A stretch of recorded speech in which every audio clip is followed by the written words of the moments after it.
प्यारे बच्चों नमस्कार। आज हम पढ़ने वाले हैं साखियाँ और सबद। इसके कवि हैं कबीर। कक्षा 9वीं का एक पाठ है, क्षितिज आपकी जो पाठ्य पुस्तक है उसमें संकलित है। साखियाँ जो है साखी शब्द से बना हुआ बहुवचन शब्द है। साखी साखी साखी जो है साक्षी का, साक्षी यानी जो हम कहते हैं गवाह, इसी का तद्भव शब्द है। यानी जो कबीर जो है पढ़े लिखे नहीं थे, उन्होंने जो अपनी आँखों से देखा उसी को कहा है। उनके एक शिष्य थे धर्मदास, उन्होंने उनकी बातों का संकलन किया है जो हमें आज पढ़ने को मिलती हैं। उनका एक संग्रह है बीजक, जिसमें साखी, सबद और रमैनी 3 नाम से जो है इनकी रचनाएं हमें मिलती हैं, जो कबीर ने सिर्फ कही हैं, कबीर ने लिखा नहीं है। कबीर क्योंकि अपने बारे में खुद ही कहते हैं कि मसी कागज़ छुयो नहीं, कलम गही नहीं हाथ। यानी कबीर पढ़े लिखे नहीं थे, मगर उन्हें ज्ञान बहुत था, क्योंकि उन्होंने सत्संग किया, तीर्थाटन किया। वे बहुत ही ऐसी परिस्थिति में रहे जहाँ उन्होंने बहुत सारी आडंबर, बहुत सारे पाखंड देखे, और उनका जो ज्ञान था उसको उन्होंने अपने शब्दों से, अपने वचनों के द्वारा जो है व्यक्त किया, जो हम आज साखियों और सबद के रूप में पढ़ते हैं। चलिए देखते हैं पहले कबीर का जीवन परिचय। कबीर का जन्म जो है, जन्म और मृत्यु के बारे में बहुत ही किंवदंतियाँ हैं, बहुत ही कहानियाँ हैं। कहा जाता है कि 1398 के आसपास, यानी सन 1398 में काशी यानी बनारस में उनका जन्म हुआ, और 1518 में मगहर में उनका देहांत यानी मृत्यु हुई। कबीर ने विधिवत शिक्षा नहीं पाई थी, परंतु सत्संग, पर्यटन यानी घूमने फिरने और अनुभव से उन्होंने ज्ञान प्राप्त किया था। काशी से यानी बनारस से ये किसी भी जाति धर्म में, चाहे वो हिंदू धर्म हो चाहे इस्लाम हो, ये दोनों का विरोध करते हैं। दोनों में जो पाखंड होता है, दोनों में जो आडंबर होते हैं, उसका विरोध करते हैं। तो इनको एक तरह से चैलेंज किया गया था कि कहा जाता है कि बनारस में जिसकी मृत्यु होती है उसकी मुक्ति हो जाती है। तो कबीर अपने अंत समय में कबीर जो है काशी छोड़ कर के मगहर चले जाते हैं कि भाई अगर हमारा कर्म अच्छा होगा तो हम कहीं भी रहेंगे, हमें मुक्ति मिल जाएगी, काशी में ऐसा क्या है। इस बात के को सिद्ध करने के लिए काशी छोड़ करके वो मगहर में जा कर के अंत समय में रहते हैं। भक्तिकालीन निर्गुण संत परंपरा के प्रमुख कवि हैं, और इनकी रचनाएं जो है कबीर ग्रंथावली में संग्रहित हैं, और कबीर पंथ में उनकी रचनाओं का संग्रह बीजक बहुत प्रामाणिक है। और उसमें से कुछ रचनाएं जो है गुरु ग्रंथ साहिब, जो सिख धर्म का एक पवित्र ग्रंथ है गुरु ग्रंथ साहिब, उसमें भी संकलित है इनके कुछ पद, कुछ रचनाएं। और बीजक जो है सबसे प्रामाणिक संग्रह है, जिसमें साखी, सबद और रमैनी नाम से इनकी रचनाएं मिलती हैं। कवि अत्यंत उदार, निर्भय और सद्गृहस्थ संत थे। ऐसा नहीं है कि ये साधु थे, सन्यासी थे घर छोड़ करके। ये जो है एक तो निर्भय थे, डरते नहीं थे किसी से, और सामान्य व्यवहार करते थे और गृहस्थ जीवन जीते थे। राम और रहीम की एकता में विश्वास रखने वाले कबीर ने ईश्वर के नाम पर चलने वाले हर तरह के पाखंड, भेदभाव, कर्मकांड का खंडन किया। वो किसी भी धर्म का हो, सबका इन्होंने विरोध किया। उन्होंने अपने काव्य में धार्मिक, सामाजिक भेदभाव से मुक्त मनुष्य की कल्पना की।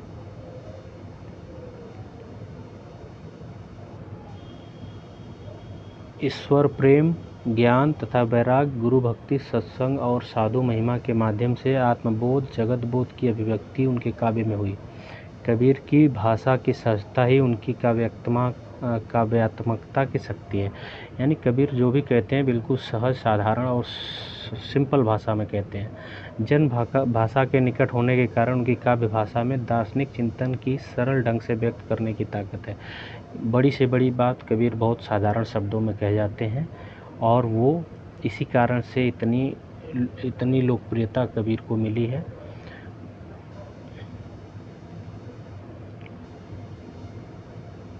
यहाँ पर जो हम साखियाँ पढ़ने वाले हैं उसमें प्रेम का महत्व, संत के लक्षण, ज्ञान की महिमा, बाह्य आडंबरों का विरोध, और इन सभी चीज़ों का उल्लेख हुआ है। पहले शब्द यानी पद में बाह्याडंबरों का विरोध एवं अपने भीतर ईश्वर की व्याप्ति का संकेत है। यानी ईश्वर को हम बाहर ढूंढते हैं, मंदिर में, मस्जिद में, तीर्थों में, तमाम जगह जाते हैं, चर्च जाते हैं, मस्जिद जाते हैं, मंदिर जाते हैं, मगर कबीर कहते हैं कि ईश्वर तो सबके भीतर है। तो दूसरे पद में ज्ञान की आंधी के रूपक के सहारे ज्ञान के महत्व का वर्णन है। कबीर कहते हैं कि ज्ञान की सहायता से मनुष्य अपनी दुर्बलताओं से मुक्त हो सकता है। यानी जिसे ज्ञान की प्राप्ति हो जाती है वो छोटे बड़े, अपना पराया, जाति धर्म भेद, इन सभी भेदभावों से ऊपर उठ जाता है और वो सभी दुर्बलताओं से, सभी कमियों से दूर हो जाता है। उसके लिए ये सब छोटी छोटी चीज़ें मायने नहीं रखती हैं। आइए देखते हैं अब हम इनके सबसे पहले साखियों को, जिसमें 7 दोहे संकलित हैं। उसके बाद हम देखेंगे पदों को, यानी शब्द यानी सब। यहाँ जो शब्द दिया गया है, शब्द जो है शब्द का बिगड़ा हुआ रूप है। यानी कबीर ने जो बातें कही हैं वही साखियों में भी संकलित हैं और शब्द में भी संकलित हैं, और पद के रूप में। सब साखियों में दोहे हैं और शब्द में जो है पद हैं। ये थोड़े बड़े हैं, अपेक्षाकृत दोहे छोटे होते हैं और पद जो है 8 लाइन के, 10 लाइन के बड़ी रचनाएं हैं।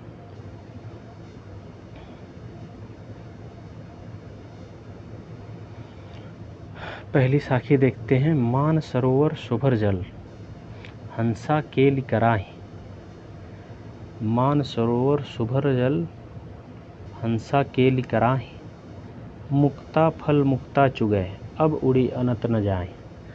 कहते हैं कि जैसे मान सरोवर के सुंदर स्वच्छ जल में, पूर्ण रूप से भरे हुए सरोवर में, तालाब में हंस क्रीड़ा करते हैं, खेलते हैं, मस्त रहते हैं और मोती चुनते हैं। मुक्ता फल मुक्ता चुगै, अब उड़ी अनंत न जाए, और उसी में मस्त रहते हैं। वैसे ही मानव हम अपनी इस दुनिया में एकदम ऐसे घर बसा करके बैठे हैं जैसे हमें यहीं रहना है, इसी में लिपटे रहते हैं, और हम कहीं अन्यत्र जाने की यानी मुक्ति के बारे में भी नहीं सोचते। ठीक वैसे ही जैसे मान सरोवर के स्वच्छ जल में रहने वाले हंस जो है वहीं क्रीड़ा करते हैं, वहीं मोती चुगते हैं और वहीं रहना चाहते हैं। इसका एक भावार्थ हम ये भी कर सकते हैं कि अगर हम मुक्ति के लिए दूसरा भावार्थ हम इस तरह से कर सकते हैं कि जैसे मान सरोवर के सुंदर जल में रहने वाला हंस वहाँ के वातावरण से, वहाँ की स्वच्छता से, वहाँ की पवित्रता से इतना खुश है कि उसे अन्यत्र कहीं जाने की ज़रूरत नहीं है। वैसे ही अगर हम अपने शरीर रूपी मंदिर को, शरीर रूपी घर को ही मंदिर बना लें, इतना साफ़ सुथरा स्वच्छ बना लें जिसमें किसी के प्रति द्वेष, किसी के प्रति कोई भी ऐसा दुर्विचार ना हो, तो हमारी मुक्ति का साधन हमारा शरीर ही है। हमें कहीं अन्यत्र भटकने की ज़रूरत नहीं है, बाहर कहीं मंदिर, मस्जिद, किसी तीर्थ, किसी भी जगह जाने की ज़रूरत नहीं है। हमारी मुक्ति का साधन हमारा शरीर ही हो सकता है, क्योंकि इसी में हमारी आत्मा निवास करती है, इसी में हमारा परमात्मा निवास करता है।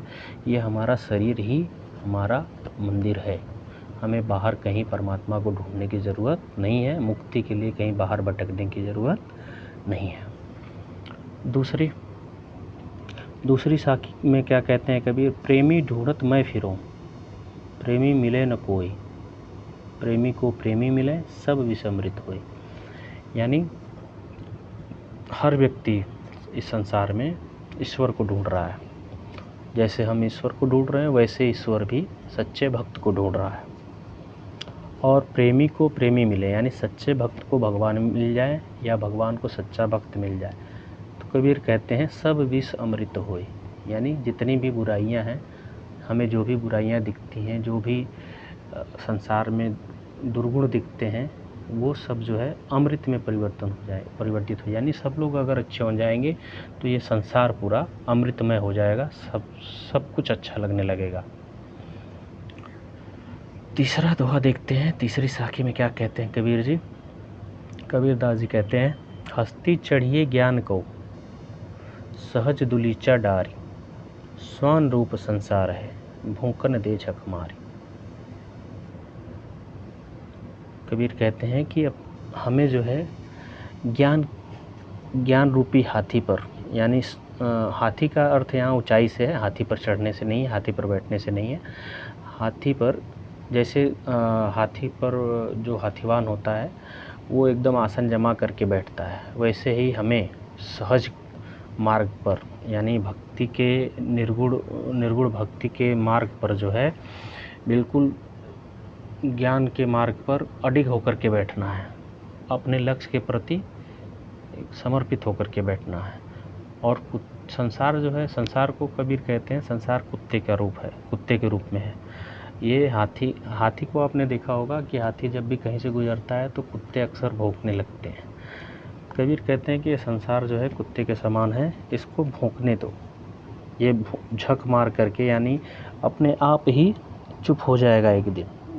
हम कोई भी काम करना शुरू करते हैं तो उसमें लोग जो है रोक टोक करना कि हमसे नहीं हुआ, तुमसे नहीं होगा, इस तरह की बातें जो है दुनिया बनाने लगती है। तो हमें क्या करना है, अपने लक्ष्य के प्रति अगर हमें ज्ञात है कि भाई हम ये काम कर रहे हैं, हम इसमें सफल होंगे, हम कोशिश करेंगे, तो हमें जो है दुनिया की नहीं सुननी है। हमें क्या करना है, अपने लक्ष्य के प्रति अडिग रहते हुए बिल्कुल निश्चिंत होकर के, बिल्कुल निष्ठा के साथ जो है, लगन के साथ अपने लक्ष्य के प्रति लगे रहना है, इस संसार की नहीं सुनना है।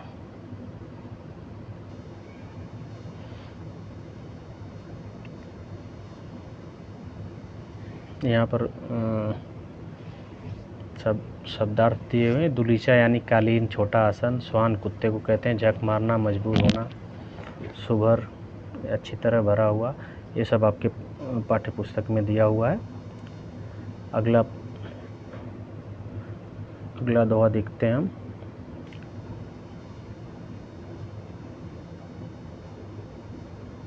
पखा पखी के कारणे सब जग रहा भुलान, निरपक होई के हरि भजय सोई संत सुजान। कबीर बड़ी अच्छी बात कहते हैं कि ये पूरा संसार कई पक्षों में बटा हुआ है, कई भागों में बट चुका है। हिंदू, मुस्लिम, ईसाई, सिख, बड़ा छोटा, मेरा तेरा, पराया, मंदिर, मस्जिद, चर्च, गिरजा, सब तमाम भागों में लोग बटे हुआ। और इसी के चक्कर में हम क्या है, भक्ति का जो सच्चा मार्ग है, सही मार्ग है, सब लोग भूल चुके हैं। पूरा संसार जो है भक्ति का सही रास्ता भूल चुका है, भटक चुका है। तो कबीर कहते हैं कि इसका हल क्या है, निरपक होई के हरि भजय, यानी ईश्वर का भजन बिना किसी का पक्ष लिए, बिना हिंदू बने, बिना मुसलमान बने, बिना सिख या ईसाई बने, बिना कोई भी धर्म का नाम लिए जुड़े, जो ईश्वर का भजन करता है, ईश्वर का ध्यान करता है, सोई संत सुजान, वही सच्चा संत है। सच्चा संत कौन है, जो किसी जाति, धर्म, इन सब के झगड़ों में नहीं पड़ता, इन सब के पक्ष विपक्ष में अपना पराया नहीं मानता, वही सच्चा संत है। अगला दोहा देखते हैं, इसमें हिंदू मुआ राम कही, हिंदू मुआ राम कही, मुसलमान खुदाई, कहे कबीर सो जीवता जो दूहों के निकट न जाए। यहाँ फिर सीधे सीधे कबीर कहते हैं कि हिंदू जो है राम राम जपते जपते मर रहा है, मुसलमान खुदा खुदा जपते जपते मर रहा है। कबीर कहते हैं कि कहे कबीर सो जीवता, वो सच्चे मायने में वह जीवित है जो दूहों के निकट न जाए, इन दोनों से दूर है, यानी न हिंदू बन के जी रहा है, न मुसलमान बन के जी रहा है, वही सच्चे मायने में जीवन को जी रहा है। अन्यथा हम जो है इन सब झगड़ों में पड़ करके मृतप्राय हो चुके हैं, है ना। आगे फिर कबीर समझाते हैं कि काबा फिर काशी भया, राम ही भया रहीम, मोट चून मैदा भया, बैठ कबीरा जी। काबा मुस्लिमों का पवित्र स्थल है। और कहते हैं कि काबा जो है फिर काशी गया।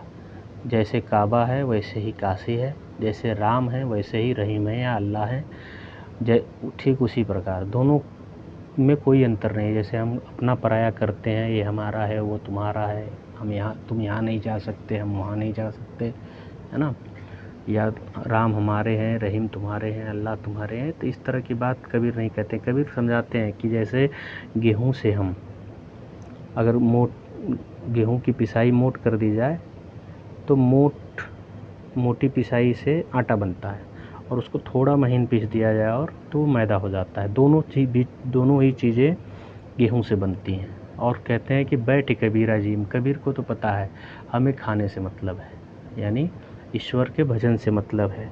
चाहे राम भजो, चाहे रहीम भजो, चाहे काबा जाओ, चाहे काशी जाओ, सब एक है। हर जगह ईश्वर है, हमारे अंदर भी है, कड़कड़ में है, सृष्टि के कड़कड़ में। तो जैसे आटा और मैदा दोनों का मूल तत्व गेहूँ एक ही है, ठीक वैसे ही काबा, काशी, राम, रहीम, सब मंदिर मस्जिद सब जगह एक ही ईश्वर है। ईश्वर के अनेक रूप नहीं है, ईश्वर एक है और हर जगह वही मिलेगा। और अगले दोहे में कबीर क्या बताते हैं, ऊंचे कुल का जन्मिया, ऊंचे कुल का जन्मिया जे करनी ऊंच न होए, सुबरन कलश सुरा भरा, साधु निंदा सोए। कबीर कहते हैं कि हमारा जन्म चाहे जितने ही ऊंचे कुल में, ऊंचे ख़ानदान में हो जाए, अगर हमारे कर्म अच्छे नहीं हैं, कर्म ऊंचे नहीं हैं, तो इसका कोई फ़ायदा नहीं है। ठीक वैसे ही जैसे सोने के, सुबरन यानी सोना, सुबरन यानी सोना, सोना गोल्ड, सोना गोल्ड वाला, सोने के कलश यानी मटके में, है ना, सोने की जो गागर होती है, कलश होता है, उसमें अगर हम शराब को भर दें तो भी उसकी क्वालिटी यानी गुणवत्ता नहीं बदलती। ठीक वैसे ही अगर कोई बहुत बड़ा संत है और उसका स्वभाव अच्छा नहीं है, उसका कर्म अच्छा नहीं है, तो निंदा का पात्र है। जैसे सोने के कलश में रखी हुई शराब ही रहेगी, उसका व्यवहार परिवर्तन, उसका स्वभाव परिवर्तन सोने के कलश में रखने से नहीं होता। ठीक उसी तरह से ऊंचे कुल में जन्मने से किसी का स्वभाव परिवर्तन, किसी का कोई किसी का व्यक्तित्व तो ऊंचा नहीं होता। ठीक है, अब देखते हैं हम पद, शब्द के पद। शब्दार्थ है, शब्दार्थ आप देख लीजिएगा। पखापखी यानी पक्ष विपक्ष, कारणे यानी कारण, सुजान यानी चतुर ज्ञानी, निकट यानी नज़दीक, काबा मुसलमानों का पवित्र स्थल, मोट चून मोटा आटा, जन्मिया जन्म लेकर, सुरा यानी शराब। पहला पद देखते हैं शब्द का।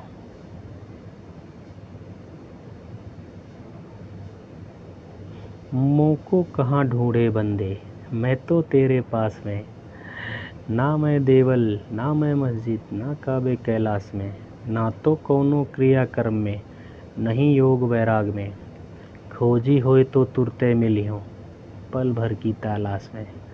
कहे कबीर सुनो भाई साधो, सब श्वासों की श्वास में। कबीरदास बड़ी अच्छी बात कहते हैं इस पद में कि मुझे कहाँ कहाँ ढूंढ रहा है बंदे तू, मैं तो तेरे पास में हूँ। ईश्वर को तू बाहर कहाँ कहाँ ढूंढ रहा है।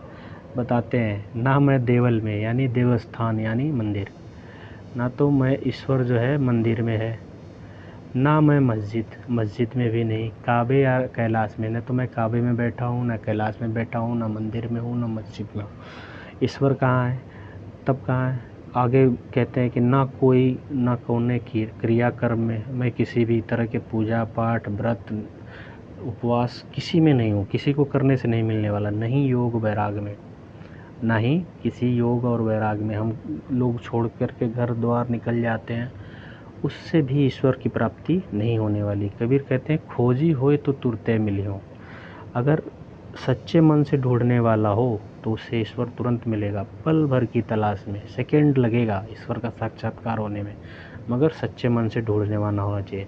कहे कबीर सुनो भाई साधो, सब श्वासों के श्वास में। कहते हैं ईश्वर तो हर एक जीव के अंदर निवास कर रहा है, सभी श्वासों की श्वास में, जो भी सजीव चीज़ें हैं सबके अंदर ईश्वर का निवास है।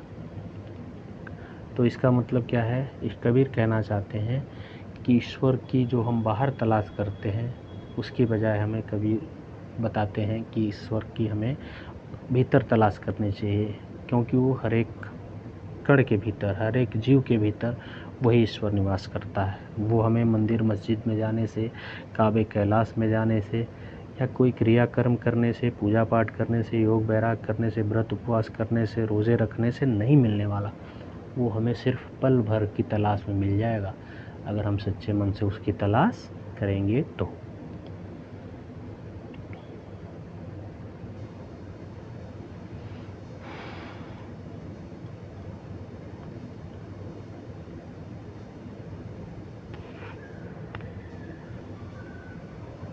दूसरे पद में कहते हैं, संतो भाई आई ज्ञान की आंधी रे, भ्रम की टाटी सबे उड़ानी, माया रहे न बांधी, हित चित्त की द्वैथुनी गिरानी, मोह बलिंदा टूटा, तृष्णा छानी परी घरी ऊपर, कुबद का भांडा फूटा, जोग जुगत करी संतो बांधी, निरचु चुए न पानी, कूड़ कपट काया का निक्सा, हरि की गति जब जानी, आंधी पीछे जो जल बूठा, प्रेम हरि जन भीना, कहे कबीर भान के प्रगटे, उदित भया तमकीना।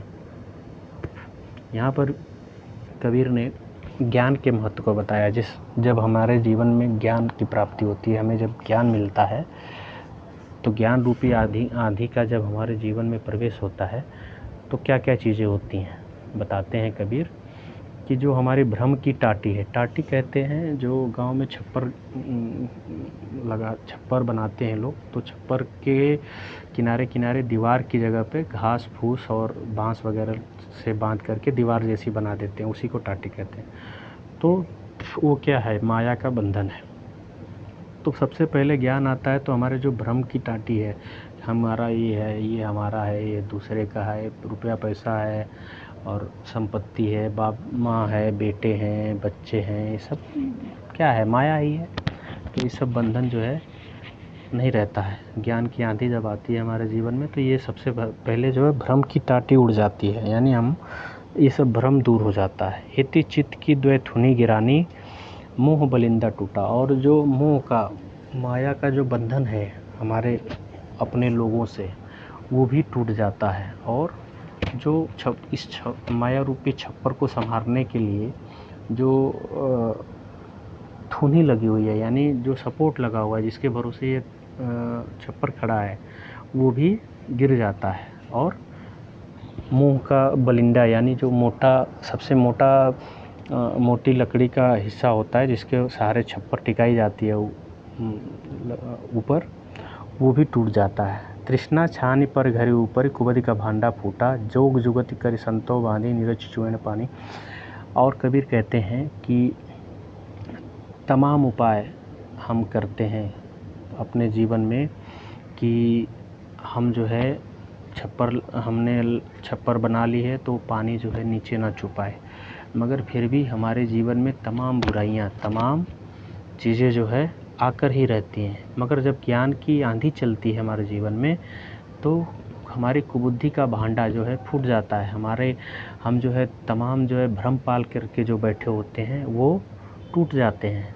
और कूड़ कपट काया का निक्सा, हरि की गति जब जानी, जब हम ईश्वर का साक्षात्कार कर लेते हैं, ज्ञान का साक्षात्कार कर लेते हैं, तो हमारी शरीर काया का जो है, काया यानी शरीर का सारा कूड़ा कचरा, यानी जो भी हमारे अंदर की बुराइयां हैं वो निकल जाती हैं जब हमें हरि का यानी ईश्वर का साक्षात्कार होता है। आंधी पीछे जो जल बूठा, और आंधी के बाद बहुत तेज़ जब आंधी आती है तो हल्की फुल्की बरसात की भी संभावना रहती है। तो उससे कबीर कहते हैं कि जो आंधी पीछे जो जल बूठा, थोड़ा सा जो जल के छींटे पड़ते हैं यानी बारिश जो होती है, प्रेम हरिजन बिना, उसमें मन क्या है हमारा ईश्वर के भक्ति में भीग जाता है, यानी भीग जाता है। तो आंधी के बाद साफ़ सफाई हो गई, सारा कचरा निकल गया, उड़ गया। जब तेज़ आंधी चलती है तो अपने साथ जो है बहुत सारी चीज़ें उड़ा कर ले जाती है। तो हमारा जो भ्रम है इस संसार को लेकर के, हमारे रिश्तों को लेकर के, रुपया पैसा को लेकर के, वो सारा भ्रम जो है टूट जाता है कि कोई साथ नहीं देने वाला। ये संसार सिर्फ हमारे लिए एक छल है। और ठीक वैसे ही हमारे मन से ये भ्रम वैसे ही गायब हो जाता है, जैसे कहते हैं, कहे कबीर भान के प्रगटे उदित भया तम खीना। जैसे ही भान यानी सूर्य, भानु का बिगड़ा हुआ रूप है। भानु यानी सूर्य, भानु, भास्कर, दिवाकर, ये सब सूर्य के पर्यायवाची हैं। जैसे ही सूर्य उदित होता है वैसे ही तम यानी अंधकार जो है क्षीण हो जाता है, कम हो जाता है। तो जैसे ही सूर्य के निकलने पर अंधकार कम हो जाता है, ठीक वैसे ही ज्ञान की प्राप्ति होने पर हमारे जो मन का भ्रम है वो बिल्कुल गायब हो जाता है, वो दूर हो जाता है।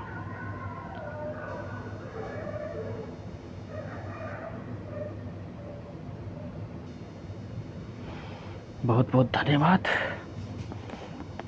आपको वीडियो अगर पसंद आई हो तो हमारे चैनल को लाइक, शेयर और सब्सक्राइब करें। हमारे चैनल का नाम है हिंदी जी। धन्यवाद।